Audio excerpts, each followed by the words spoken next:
Siif kana nyaarame yoomuu sirraa addanum baasuu fageenyi karaa annee bujaalala keettan jira koo marartuu toora baasii darroo.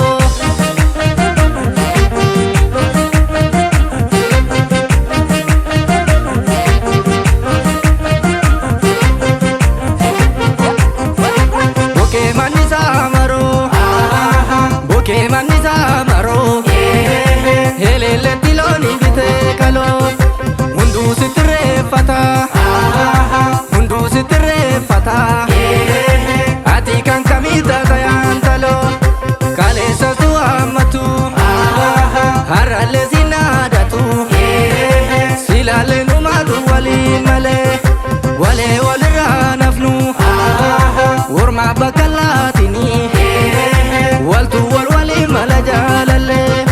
bishaanii biyyee waliin osoo waliif hin galiin hubaadhu sibiila nyaateen fitu yoo har'a wal jaalanne nutis yoo walii